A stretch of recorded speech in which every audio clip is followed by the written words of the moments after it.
शुक्लाम्बरधरं विष्णुं शशिवर्णं चतुर्भुजं प्रसन्नवदनं ध्यायेत् सर्वविघ्नोपशान्तयेत्। गुरुर्ब्रह्मा गुरुर्विष्णुः गुरुर्देवो महेश्वरः गुरुसाक्षात् परब्रह्म तस्मै श्रीगुरवे नमः।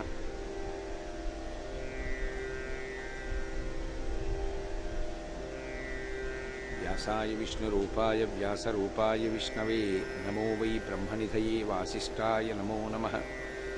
कूजन्तं राम रामीति मधुरं मधुराक्षरम् आरुह्य कविताशाखां वन्दे वाल्मीकिकोकिलं। श्रुतिस्मृतिपुराणानाम् आलयं करुणालयं नमामि भगवत्पादशङ्करं लोकशङ्करम्। वागर्धाविव सम्पृक्तौ वागर्धप्रतिपत्तये जगतः पितरौ वन्दे पार्वतीपरमेश्वरौ। सूक्तिं समग्रयितुः स्वयमेव लक्ष्मीः श्रीरङ्गराजमहिषी मधुरैः कटाक्षैः। वैदग्ध्यवर्णगुणकुम्भनगौरवैर्यां कण्डूलकर्णकुहराः कवयोधयन्ति। हैमोद्भपुण्ड्रमजहन्मकुटं सुनासं मन्दस्मितं मकरकुण्डलचारुकण्डं बिम्बाधरं बहुलदीर्घकृपाकटाक्षं श्रीवेङ्कटेशमुखमात्मनिसन्निधत्ताम्।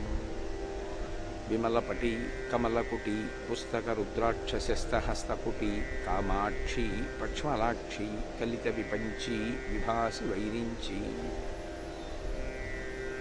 मनोजवं मरुततुल्यवेगं जितेन्द्रियं बुद्धिमतां वरिष्ठं वातात्मजं वनरयूथमुख्यं श्रीरामदूतं शिरसा नमामि। अपदामपहर्तारं दातारं सर्वसम्पदां लोकाभिरामं श्रीरामं भूयो भूयो नमाम्यहम्। नारायणं नमस्कृत्य नरं चैव नरोत्तमं देवीं सरस्वतीं व्यासं ततो जयमुदीरयेत्। हरि ओम्।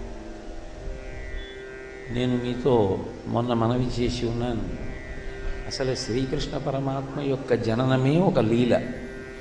జలధరదేహు నాజాను చతుర్బాహు సరసీరుహాక్షు విశాలవక్షు జారుగదా శంఖచక్ర పద్మ విలాసు కంఠ కౌస్తుభమణి కాంతిభాన్ కమనీయ కటిసూత్ర కంకణ కేయూర శ్రీవత్సలంచనంచిత విహారు మరుకుండల ప్రభాయుత కుంతలలలాటు వైఢూర్య మణిగణవర కిరీటు బాలు పూర్ణిందు రుచిజాలు భక్త లోకపాలు సుగుణాలవాలు కృపావిశాలు చూచి తిలకించి పులకించి చోద్యమంది ఉబ్బి చెలరేగి వసుదేవుడు ఉత్సహించే అన్నారు పోతన గారు. మిగిలినటువంటి అవతారాలు వీటిల్లో బాల్యలీలలు లేవు. కృష్ణ పరమాత్మ యొక్క అవతారం ఒక్క దాంట్లోనే బాల్యలీలలు. ఈ బాల్యలీలలు కూడా అసలు ఆయన పుట్టగానే అసలు ఆయన పుట్టడము అన్న మాటకు అర్థం నిజంగా ఏదో కర్మజనితమైనటువంటి విశేషం చేత గత జన్మలలో చేసుకున్నటువంటి కర్మ ఫలితాన్ని ఈ జన్మలో అనుభవించడం కోసం పుట్టినటువంటి వాడు కాడు. ఆయన అలా పుట్టాలి అని సంకల్పం చేసుకున్నాడు. అందుకే లీల అంటారు. లీలకి ఇతర విషయాలకి సంబంధం ఏమిటి, భేదం ఎక్కడుంటుంది అంటే, ఇప్పుడు నేను ఈ నెల్లూరు పట్టణానికి వచ్చాను అనుకోండి, అది లీల కాదు, దాన్ని లీల అనరు. కోటేశ్వరరావు గారు నెల్లూరు వచ్చారు అంటే ఏదో గత జన్మలలో నేను చేసుకున్నటువంటి పుణ్య విశేషం చేత భాగవతం గురించి 4 మాటలు చెప్పగలిగినటువంటి అదృష్టాన్ని పొందాను కాబట్టి నెల్లూరు రావాలి అని సంకల్పం చేసి ఇక్కడ ఆహ్వానాన్ని మన్నించి వచ్చాను. కృష్ణ పరమాత్మ చిన్నతనంలో చేసినటువంటివి కేవలము క్రీడలు కావు, వాటిని లీలలు అంటారు. లీల అన్న మాటని జాగ్రత్తగా అర్థం చేసుకోవాలి. లీల అన్న మాటకు అర్థం ఏమి అంటే, మీకు దాని లోపల ప్రతిపాదింపబడినటువంటి అర్థం అవగతమైనా అవకపోయినా ఆస్తిక్య బుద్ధితో అది యథార్థముగా జరిగినటువంటి విశేషము ఇతిహాసం అంటాం. ఇతిహాసం అంటే ఇతిహాసం, అది అట్లే జరిగినది. అందులో ఎక్కడా కల్పిత గాథలు కావు. రామాయణ భారత భాగవతాది గ్రంథములు కల్పిత గ్రంథములు కావు, కూర్చుని ఎవరో రచన చేసినవి కావు. యథార్థంగా జరిగినటువంటి విషయాన్ని గ్రంథస్థం చేశారు. అందుకే రామాయణ భారత భాగవతాది గ్రంథముల గురించి మాట్లాడేటప్పుడు పాత్ర అన్న మాట వాడకూడదు. దుర్యోధన పాత్ర అయితే కృష్ణ పాత్ర అలా అనకూడదు. ఎందుకు అనకూడదు అంటే పాత్ర అన్న మాటకు అర్థం ఏంటంటే కాల్పనిక సాహిత్యమునందు ఎవరో కూర్చుని ఓ పుస్తకం రాశాడు అనుకోండి, ఆయన సొంతంగా ఏవో కొన్ని పాత్రల్ని అందులో కృతకంగా సిద్ధం చేశాడు, ఓ కథాభాగాన్ని అల్లి. అవి నిజంగా ఉన్నవి కావు, అలా జరిగింది కాదు. అప్పుడు దాన్ని పాత్ర అంటారు. యథార్థముగా జరిగినటువంటి కథ అయితే అందులో ఉన్నటువంటి వ్యక్తుల్ని వ్యక్తులు అనే పిలుస్తారు. అంటే అది యథార్థముగా అట్లే జరిగినది అని. మీరు భాగవతాన్ని భారతాన్ని పరిశీలిస్తే అందులో వ్యాసుడు కూడా అంతర్భాగం. అలాగే శ్రీరామాయణాన్ని పరిశీలిస్తే అందులో వాల్మీకి మహర్షి కూడా అంతర్భాగం. తప్ప వాల్మీకి మహర్షి కృతకంగా కూర్చుని రచించినటువంటిది కాదు, అవి యథార్థముగా జరిగినటువంటి విశేషాలు. అటువంటి విశేషాల యందు కృష్ణ పరమాత్మ ఒక్కడే బాల్యలీలలు చేశాడు. మిగిలినటువంటి అవతారాల్లో బాల్యలీలలు ఉండవు. రామచంద్రమూర్తి అవతార స్వీకారం చేసిన ఆయన బాల్యలీలలు చెయ్యలేదు. ఎందుకు చెయ్యలేదు అంటే, ఒక నరుడిగా వచ్చి నరజన్మ యొక్క ప్రాశస్త్యాన్ని ఆవిష్కరించడం, రావణాది రాక్షసుల్ని సంహరించడం ఆ అవతారం యొక్క ప్రధాన ప్రయోజనం. కృష్ణావతారం దగ్గరికి వచ్చేటప్పటికి అలా కాదు. ద్వాపర యుగం పరిసమాప్తమైతే కలియుగం వస్తుంది. కలియుగంలో మనసుకి ఆలంబనం కావాలి. ఈ విషయాన్ని మీరు గట్టిగా పట్టుకోవలసి ఉంటుంది. మనిషి మనసు పసిపిల్లాడి లాంటిది. ఇంట్లో పసిపిల్లలు ఉంటారు. మీరు ఏ వస్తువు వాడికి ఇవ్వలేదనుకోండి, వాడు పాక్కుంటూ వెళ్ళి ఏదో ప్రమాదకరమైనటువంటి వస్తువు పట్టుకుంటాడు. ఏదో ఏ గోడకో ఉన్నటువంటి స్విచ్ బోర్డు కన్నాల్లో వేళ్ళు పెడతాడు, లేకపోతే ఏ పదునైనటువంటి పదార్థాన్నో చేత్తో పట్టుకుంటాడు. ఇప్పుడు వాడు అలా పట్టుకోకుండా ఉండాలి అంటే వాడి పసితనాన్ని గమనించినటువంటి అమ్మ క్షేమకరమైనటువంటి వస్తువుని ఆలంబనంగా ఇస్తుంది ఆడుకోవడానికి. ఓ బొమ్మో, ఓ వంకాయో, ఓ కాగితం ముక్కో, ఓ అట్ట ముక్కో చేతికిస్తుంది. వాడు కాసేపు దాంతో ఆడుకుంటాడు. ఆడుకుని వాడికి విసుగొస్తుంది. అమ్మ నాకు ఇది ఇచ్చింది కానీ ఇది పెద్ద విశేషం కాదనిపిస్తుంది. వాడు దాన్ని పక్కన పడేస్తాడు, మళ్ళీ ఏడుపు మొదలెడతాడు. అమ్మ మళ్ళీ ఇంకో క్షేమకరమైన వస్తువుని వాడికి ఇస్తుంది. ఇలా ఎంతకాలం అందిస్తుంది? వాడంతట వాడికి విచక్షణ కలిగే వరకు, నేను ఇది పదునైనటువంటి పదార్థం, దీంతో ఆడుకోకూడదు, ఇది ప్రమాదం అని వాడంతట వాడు తెలుసుకునే పర్యంతం కూడా అమ్మ ఆ పిల్లవాడి పట్ల జాగ్రత్త తీసుకుంటుంది. మనుష్యుడు కూడా మనసు విషయంలో అదే జాగ్రత్త తీసుకోవాలి. యథార్థానికి మన ఏవ మనుష్యాణం కారణం బంధమోక్షయోహో అంటాడు గీతాచార్యుడు. మనస్సే మనిషిని ఉద్ధరించిన సర్వనాశనం అయిపోయిన కారణం. ఆ మనస్సుని సంస్కరించడానికే ఇతిహాసములు వాంగ్మయము వచ్చింది. ఇందులో అత్యంత క్షేమకరమైనటువంటి వస్తువేది అంటే కృష్ణ భగవానుడు. ఆయన యొక్క బాల్య లీలల్ని మనసులో పట్టుకున్నంత మాత్రం చేత దానిలో ప్రతిపాదింపబడినటువంటి అంతరార్థం తెలిసిందా తెలియలేదా అన్నది పక్కన పెట్టండి. ఒక చిన్న పిల్లవాడి ఆటలు మన మనసుని బాగా హత్తుకుంటాయి. కృష్ణ పరమాత్మ యొక్క లీలల్ని విని వాటిని స్మరించినంత మాత్రం చేత మనసు శుద్ధమవుతుంది. మీరు తెలిసి పట్టుకున్నారా తెలియక పట్టుకున్నారా అన్నదానితో సంబంధం ఉండదు. ఒక్కొక్క వస్తువు దాని యొక్క గుణాన్ని అది ఆవిష్కరిస్తుంది. అగ్నిహోత్రం ఉందనుకోండి, అయ్యో పిల్లవాడండి, వాడికి ఏం తెలుసు అగ్ని ముట్టుకున్నాడు అంటే కాల్చకుండా ఉండదు. కాల్చడం అగ్ని యొక్క ధర్మం. పిల్లవాడు ఒక నీటి పాత్రలో పడ్డాడనుకోండి, వాడు ఉక్కిరి బిక్కిరి అవుతాడు. అది నీటి యొక్క లక్షణం, అది తడుపుతుంది. ఊపిరాడదు నీళ్లలో పడితే. ఏ పదార్థమునకు ఉండేటటువంటి లక్షణమో ఆ పదార్థమునకు ఉంటుంది. కృష్ణ పరమాత్మ యొక్క మూర్తి యందు ఉన్న లక్షణం ఏమి అంటే, తెలిసి కానీ తెలియక కానీ భాగవతం చదివిన, కృష్ణ పరమాత్మ యొక్క లీలలను విన్న, కృష్ణ పరమాత్మ యొక్క లీలలను చదువుకున్న, వాటిని ఎంత అందంగా మనకిచ్చారు అంటే ఆ లీలలు మన మనసు మీద ముద్ర వేస్తాయి. అది ఎలా ఉంటుంది అంటే, బంకమన్ను మీదకి తీసుకొచ్చి ఒక మూస పెట్టి కొట్టారనుకోండి, ఆ మూస యొక్క ముద్ర బంకమన్ను మీద పడుతుంది. అలాగే మనసు ఆర్ద్రతతో కూడుకున్నదైనప్పుడు ఆ కృష్ణ పరమాత్మ యొక్క బాల్య లీలలను మనం పరిశీలిస్తే ఆయన యొక్క ముద్ర మనసు స్వీకరిస్తుంది. అలా ఎంతసేపు స్వీకరించింది అన్న దానితో సంబంధం ఉండదు. ఆ కృష్ణ స్పర్శ, కృష్ణ పాద స్పర్శ మనసుకి తగిలినంత మాత్రం చేత కొన్ని కోట్ల జన్మలుగా వస్తున్నటువంటి పాపములు విరిగిపోతాయి. విశేషించి ఆ కృష్ణుని యొక్క బాల్య క్రీడలను బాల్య లీలలను స్మరించినంత మాత్రం చేత అవి స్మరణయోగ్యములై ఉంటాయి. స్మరణము అనేటటువంటిది కేవలం మనసుకు మాత్రమే సంబంధించిన విషయం. స్మరణం అంటే జ్ఞాపకం తెచ్చుకోవడం. జ్ఞాపకం తెచ్చుకోవడం మనుష్యుని యొక్క శరీరంలో ఇక దేనికి ఉండదు. మనసు ఒక్కటే స్మరణ చేస్తుంది. స్మరణ చెయ్యగలిగినటువంటి మనసు ఆకర్షింపబడి కృష్ణుని యొక్క బాల్య లీలలను స్మరించినంత మాత్రం చేత పునఃపునః స్మరిస్తూ ఉండడం చేత మనిషి మనసు పునీతమవుతుంది. ఉన్నతగతులు పొందడానికి కావలసినటువంటి అవకాశాన్ని పొందుతాడు.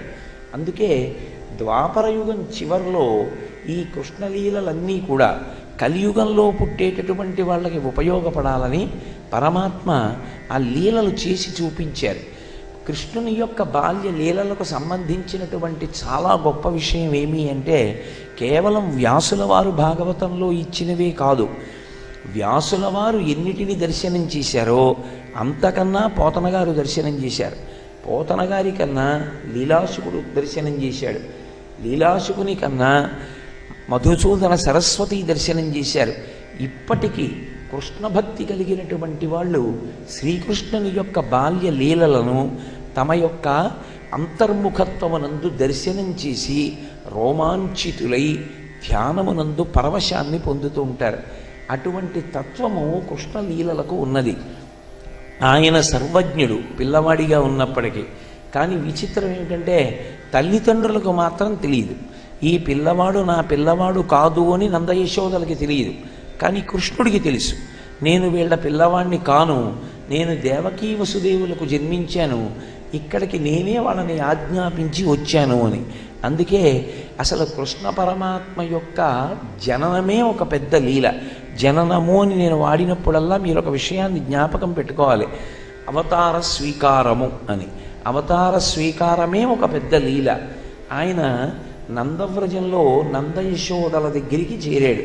ఆ యశోదాదేవి యొక్క పాన్పు మీద కృష్ణ పరమాత్మని పడుకోబెట్టి ఆ వచ్చినటువంటి వసుదేవుడు అక్కడ ఉన్నటువంటి యోగమాయని తీసుకుని ఆయన వెళ్ళిపోయాడు. వెళ్ళిపోతే ఈ కృష్ణుడు క్యారమని ఏడ్చాడు. ఆయనకి ఏడవలసిన అవసరం ఉంటుందా? ఉండదు. భగవత్తత్వమునందు విచిత్రం ఏమిటంటే అందున కృష్ణతత్వమునందు అసలు భగవంతుడు ఏ పనులు చేయడో వాటన్నింటినీ ఆయన చేస్తూ ఉంటాడు.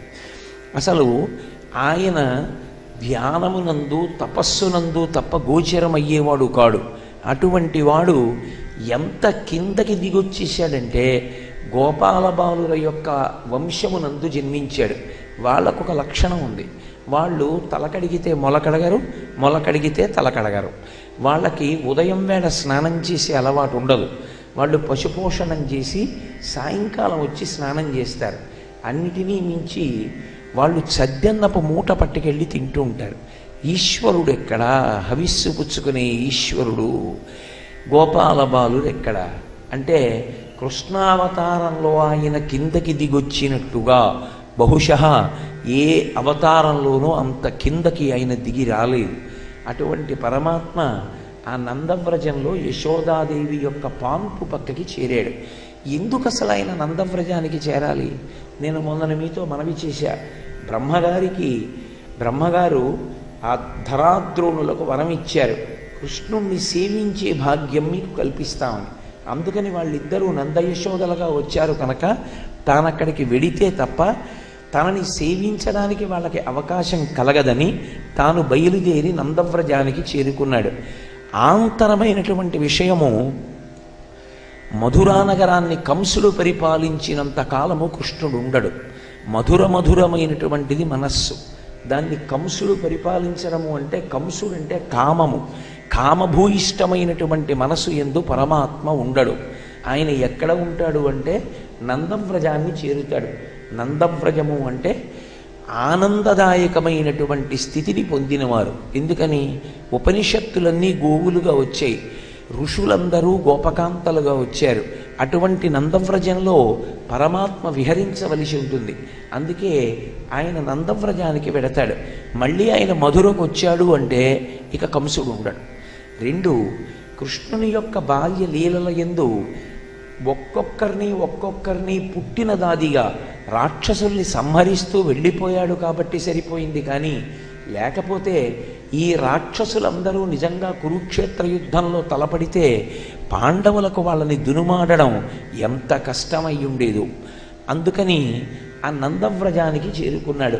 నందవ్రజంలో ఉండేటటువంటి వారి యొక్క మనస్థితి వేరు, మధురానగరంలో ఉండేటటువంటి వారి యొక్క మనస్థితి వేరు. అక్కడ పిల్లవాడు క్యారమని ఏడ్చాడు. అక్కడ ఉన్నటువంటి గోపకాంతలందరికీ తెలిసింది యశోదమ్మకి కొడుకు పుట్టాట అని. వాళ్ళు పరవశించిపోయారు. ఎంత సంతోషపడిపోయారంటే ఏదో ఇన్నాళ్ళకి కొడుకు పుట్టాడు అని ఎకసక్కం మాటలు మాట్లాడలేదు. యశోదకి కొడుకు పుట్టాడు అంటే వాళ్ళు ఎంత సంతోషించారో పోతన గారు అద్భుతంగా ఆవిష్కరించారు.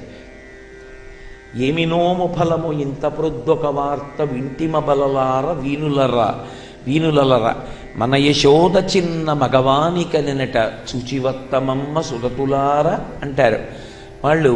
ఏమి నోము ఫలమో, ఒక పిల్లవాడు పుట్టాడు అంటే, వంశాంకురం జన్మించాడు అంటే చేసినటువంటి నోముల యొక్క ఫలితం. ఏ నోము నోచిందో యశోదాదేవి ఇవాళ కొడుకుని కంది, వంశాంకురము ఉద్భవించాడు. ఏమి నోము ఫలము ఇంత ప్రొద్దొక వార్త వింటిమ బలలార వీనులలరా అంటే మన చెవులు పండేటట్టుగా, చెవులు సంతోషించేటట్టుగా మనం ఇవాళ మంచి మాట విన్నాం. అంటే వాళ్ళ యొక్క పవిత్రమైనటువంటి హృదయము మాట చేత ఆవిష్కరింపబడుతుంది. మాట మనిషి యొక్క సంస్కారానికి ప్రతిబింబంగా ఉంటుంది. కాబట్టి వీనులలరా ఇంత ప్రొద్దొక వార్త అంటారు. ఇంత ప్రొద్దొక వార్త అంటే ఇంతకాలానికి విన్నాం. అంటే యశోద కడుపున ఒక కాయ కాయలేదని, యశోద కడుపున ఒక పిల్లవాడు జన్మించలేదని వాళ్ళు ఇంతకాలం నుంచి ఎంత బాధపడుతున్నారో చూడండి. వాళ్ళకి కాదు బిడ్డలు పుట్టింది, వాళ్ళకి బిడ్డలు ఉన్నారు, యశోదకి బిడ్డలు పుట్టలేదు. అందుకని వాళ్ళ మనసులో బాధ. కాబట్టి ఇంత ప్రొద్దొక వార్త వింటిమ బలలార వీనులలరా మన యశోద చిన్న మగవానిక నినట చూచివత్తమమ్మ సుధతులార. పోతన గారి యొక్క రచన వైశిష్ట్యం ఎక్కడుంటుంది అంటే, పోతన గారు ఘంటం పట్టుకుని రచన చేస్తూ ఉంటే వారు ఏ వ్యక్తి గురించి మాట్లాడుతున్నారో ఆ వ్యక్తికి సంబంధించినటువంటి మనస్సంస్కారాన్ని బట్టి ఆ పద్యం పడుతుంది ఆయనకి. మన యశోద చిన్న మగవానికనట అంటారు ఆ గోపకాంతలు. చిన్న మగవాణ్ణి కనకపోతే పెద్ద మగవాణ్ణి కంటారా ఎవరైనా? ఎవరూ కనరు. చిన్న మగవాణ్ణి కంటారు, తర్వాత వాడు పెద్ద మగవాడు అవుతాడు. మరి అదేం మాట అంటే వాళ్ళు గోపకాంతలు, వాళ్ళు ఏం పెద్ద సంస్కారం ఉన్నవాళ్ళు కారు, అమాయకులు. అందుకని వాళ్ళు అలాగే మాట్లాడతారు. కాబట్టి పోతన గారి ఘంటంలోంచి పద్యం కూడా అంత అందంగానూ పడింది. వింటిమ బలలార వీనులలర మన యశోద చిన్న మగవానికనట చూచివత్తమమ్మ సురతులార అని వాళ్ళందరూ బయలుదేరారు. బయలుదేరడం వేరు, బయలుదేరి ఆ సూతికాగృహం ఉంటుంది, పురిటి ఇల్లు. పురిటి ఇంట్లోకి మగవాళ్ళు వెళ్ళరు, ఆడవాళ్ళు స్వేచ్ఛగా వెడతారు. ఆ ప్రసవమైనటువంటి స్త్రీ ఆమె పక్కన ఉన్నటువంటి ఆ పిల్లవాడిని చూడడానికి వాళ్ళు లోపలికి వెడతారు. వెళ్ళి వాళ్ళు సంతోషంగా మాట్లాడతారు. కాబట్టి వీళ్ళందరూ వెడుతున్నారు. వెళ్ళేటప్పుడు మామూలుగా వెళ్ళలేదు వాళ్ళు పెరుగు, పాలు, నెయ్యి, వెన్న, వసంతం ఇవన్నీ కలుపుకొని ఒకళ్ళ మీద ఒకళ్ళు చిమ్ముకుంటూ వెళ్ళారు. అంటే వాళ్ళు వసంతోత్సవం చేసుకున్నారు. వసంతోత్సవం అంటే ఎంతో ప్రసన్నమై ఉంటే, ప్రహృష్టమై ఉంటే వసంతోత్సవం అని వసంతం ఆడతారు. వాళ్ళు వసంతం ఆడారు అంటే వాళ్ళు ఆడేటప్పుడు కూడా వాళ్ళు ఉపయోగించే పదార్థం ఆ ఆవుల యొక్క పాలు, పెరుగు, వెన్న, నెయ్యి, వసంతం. అంటే వాళ్ళ మనసులు ఎంత పవిత్రమైనవో, ఎంత సంతోషంగా ఉంటాయో పైకి చెప్పకుండా ఒక చిన్న పద్యంలో అంత అద్భుతంగా ఆవిష్కరించారు పోతన గారు. ఏమి నోమ ఫలము ఇంత ప్రొద్దొక వార్త వింటిమ బలలార వీనులలర మన యశోద చిన్న మగవానికనెనట చూచివత్తమమ్మ సుతతులార చకనివాడు చిక్కినాడు నలనివాడు అలరివాడు చలనివాడు దక్కినాడు ఏ పూర్వ పుణ్యమో ఏ నోము ఫలమో. నల్లటి పిల్లాడు, మంచి ముంగురులు, ఎంత అందంగా ఉన్నాడు, ఏ జన్మలో చేసుకున్నటువంటి పుణ్యమో, ఎంత చక్కటి పిల్లాడు పుట్టాడు అని వీళ్ళు మురిసిపోతున్నారు. యాదవుల యందు ఒక లక్షణం ఉంటుంది, ఆడవాళ్ళు చాలా అమాయకంగా ఉంటారు, మగవాళ్ళు కొంచెం డాబుగా ఉంటారు అంటారు. నేనంట లేదు, భాగవతంలో అంటారు. అందుకని వాళ్ళు చాలా అమాయకులు, చాలా మంచి హృదయాలు ఉన్నవాళ్ళు యాదవులందరూ.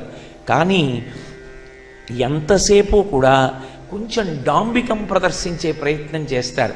అందుకే కంచుకములు తలకట్లును కాంచన భూషాంబరములు మెరయగ గోపకు లేతించిరి మంచి పదార్థములు కొనుచు మాధవు చూడన్.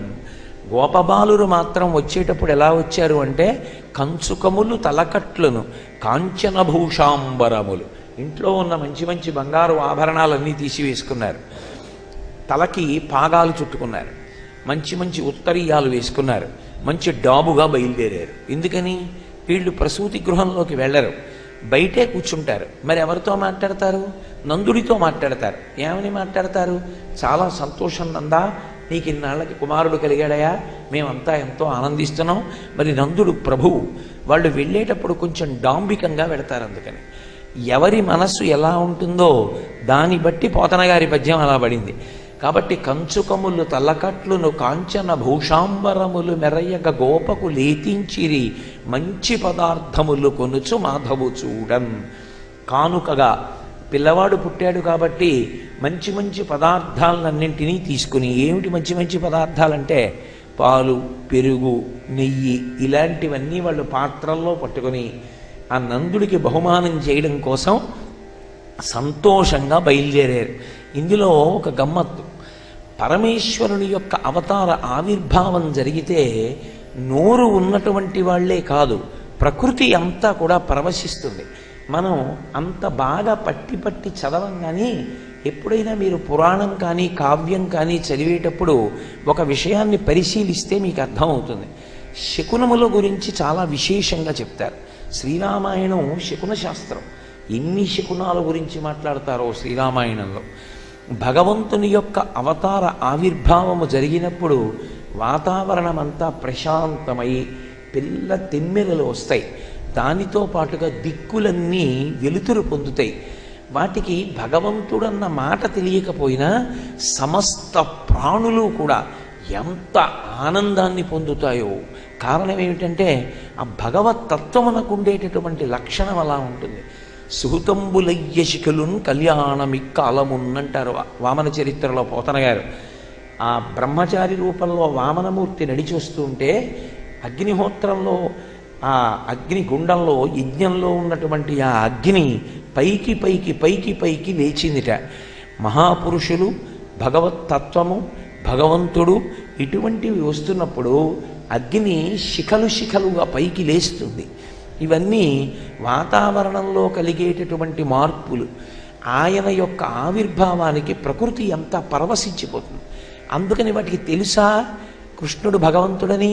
కృష్ణుడు భగవంతుడు కాబట్టి, ఆవిర్భవించాడు కాబట్టి ఆవులు దూడలు సంతోషించాయని చెప్పడం ఎలా కుదురుతుంది అంటే అలా చెప్పక్కర్లేదు. అప్పుడప్పుడు ఇప్పటికీ మనం వార్తాపత్రికల్లో చదువుతూ ఉంటాం, భూకంపాలు వచ్చే ముందు, ఏదైనా ఈ ప్రకృతి వైపరీత్యాలు వచ్చే ముందు భూమి లోపల కలుగుల్లో ఉండేటటువంటి ఎలకలన్నీ కూడా పైకొచ్చేస్తాయి అని. వాటికి తెలుస్తుంది ముందు. ఉపద్రవం ఎలా తెలుసుకుంటాయో భగవంతుని యొక్క అవతార ఆవిర్భావమునందు కలిగేటటువంటి ప్రహృష్టతని కూడా ప్రాణులు తెలుసుకోగలుగుతాయి. అందుకే క్రెళ్ళురిక మసలిలేగలు మల్లడిగుని రెంకెలిడియ మదవృషభంబుల్ పెళ్ళున మొదుగుల పొదుగుల చల్లించెన్ పాలు బాలు సంభవ వేళన్ అన్నారు. క్రేళ్ళురిక మసలిలేగలు, లేగ దూడలకి ఒక లక్షణం ఉంటుంది. ఆ లేగ దూడలు చెంగు చెంగును ఎగురుతాయి, గేదూడ ఎగరదు. ఆవు దూడ పట్టుకోవడం కష్టం, వెనక కాళ్ళు ఎత్తి అంతంత కుప్పించి గంతులేస్తూ పరిగెడుతుంది. కేళ్ళురికే మసలు లేగలు. కృష్ణుడు పుట్టినప్పుడు లేగదూడలన్నీ చెంగు చెంగున ఎగురుతూ పరిగెత్తేయట. మల్లడిగుని రంకెలిడియ మదవృషభంబుల్, పెద్ద పెద్ద ఆబోతులన్నీ కూడా పరమ సంతోషంతో మోరలెత్తి అంబారావాలు చేసాయి. పెళ్ళున ముదుగుల పొదుగుల చల్లించన్ పాలు బాలు సంభవ వేళం. ఆవులు కృష్ణ పరమాత్మ యొక్క అవతార ఆవిర్భావము జరిగినటువంటి సమయంలో షేరు పాలిచ్చేటటువంటి ఆవు షేరున్నర పాలిచ్చింది. అందున గోవులకు కృష్ణ పరమాత్మకు పరమ దగ్గర సంబంధం. ఎందుచేత అంటే లీలాశుకుడు అంటాడు, అసలు కృష్ణ పరమాత్మ యొక్క అవతార ఆవిర్భావమునందు ఎక్కువ సంతోషించవలసినవి ఏవైనా ఉంటే ఆవులు, దూడలు, ఎద్దులే. ఎందుకంటే పరిపూర్ణావతారమైనటువంటి కృష్ణుడు వాటిని కాపాడుతూ వాటి వెంట వెళ్ళాడు. లీలాశుకుడు అంటాడు కృష్ణకర్ణామృతంలో, గోధూళిధూ సరిత కోమల గోపవేషం గోపాల బాలక శతైరనుగమ్యమానం సాయం తనే ప్రతిగృహం పశుబంధనార్థం గచ్చంతమచ్యుత శిశుం ప్రణతోస్మి నిత్యం అంటాడు. నేను ఎప్పుడూ మనసులో భావన చేసి నమస్కరిస్తానన్నాడు. ఎవరికి? గోధూళిధూ సరిత కోమల గోపవేషం, గోపబాలుడి యొక్క వేషంలో ఆ చిన్ని కృష్ణుడు ఆ గట్టిగా కట్టుకుని మొలలోకి వేణువు దూపుకుని ఆ చంకలో కొమ్ముబూరా పెట్టుకుని సాయంకాలం వేళ ఆవుల వెనక నడిచొస్తుంటే గోవుల డెక్కల నుంచి పైకి రేగినటువంటి మన్నంతా ఒంటి మీద పడినటువంటి కృష్ణుడు గోధూళిధూ సరిత కోమల గోపవేషం గోపాల బాలక శతైరనుగమ్యమానం. ఎవరు? అసలు ధ్యానమునందు కూడా దర్శనం కానటువంటి పరమాత్మ ఎంత కిందకొచ్చాడంటే భాగవతంలో గోపాల బాలక శతైరనుగమ్యమానం. ఏమీ తెలియనటువంటి గోపాల బాలురు ఆ కృష్ణ పరమాత్మతో కలిసి వస్తుండేవాళ్ళు. వాళ్ళు ఆయన్ని ముట్టుకునేవారు, కొట్టేవారు, తన్నేవారు, గుద్దేవారు, కౌగిలించుకునేవారు, ఆడుకునేవారు, పరిగెత్తేవారు. ఆయనతో కలిసి చద్దన్నం తినేవారు, ఆయనకి పెట్టేవారు. ఎంత అదృష్టాన్ని పొందారో! ఎన్నడునైన యోగి విభులెవ్వని పాద పరాగమింతయున్ కన్నుల కాన రట్టిహరి కౌగిట చేర్చుచు చెట్టపట్టుచున్ తన్నుచు గుద్దుచున్నగచు తద్దయు కైవడి కుడియాడుచున్ మన్నన చేయు వల్లవ కుమారుల భాగ్యము వింతయొప్పునే అంటాడు బ్రహ్మగారు దశమస్కంధంలో ఒక చోట. ఎంత అదృష్టమయ్యా! పరిపూర్ణావతారమైనటువంటి కృష్ణుడు పరమాత్మతో వీళ్ళు కలిసి ఆడుకుంటున్నారా, తంతునారా, గుద్దుతున్నారా, కౌగిలించుకుంటున్నారా, పట్టుకుంటున్నారా ఆయన్ని? ఇంతకన్నా అదృష్టం ఏముంటుంది? నా కొద్ది దిక్కుమాలిన బ్రహ్మ తీసేసి అదిగో ఆ నీ దగ్గరే తిరుగుతున్నటువంటి గోపాల బాలులలో ఒక గోపాల బాలుని యొక్క పాదములకు అంటుకున్నటువంటి ధూళి నా కిరీటాల మీద చల్లుకునేటటువంటి అదృష్టం ఈ చాలన్నాడు. గోపాల బాలక శతైరనుగమ్యమానం సాయం తనే ప్రతిగృహం పశుబంధనార్థం. అసలు పరమాత్మ యొక్క లక్షణమేమి అంటే మనుష్యుల యొక్క పాశములను తీసేస్తాడు. కర్మపాశములను తొలగించి మోక్షం ఇవ్వగలడు. అలాంటి పరమాత్మ ఆ గోపకాంతల ఇళ్ల ముందు నుంచి వెళ్ళిపోతుంటే వాళ్ళందరూ చిన్ని కృష్ణుణ్ణి చూసి ఎలాగైనా ఓసారి ఇంట్లోకి పిలుద్దామని అరుగు మీద నించుని కృష్ణ కృష్ణ అదిగో ఆ లక్ష్మి అన్న ఆవు, ఆ పార్వతి అన్న ఆవు అవి రెండూ మా మాట వింటలేదు, కట్టలేకపోతున్నాం కృష్ణ, కొంచెం నువ్వు ఆ రెండింటినీ కట్టేసి వెళ్ళిపోవా అంటే ఇంత చిన్న కృష్ణుడు ఆ పలుపు గట్టిగా భుజం మీద పట్టుకుని డొక్కల్లో ఉరప్పంజరం బయటికి వచ్చేటట్టుగా ఆ ఆవుని గట్టిగా లాక్కెళ్ళి మొత్తానికి ఓ గుంజకేసి దాన్ని కడుతుండేవాడు. పశువులుగా ఉన్నటువంటి మనుష్యుల యొక్క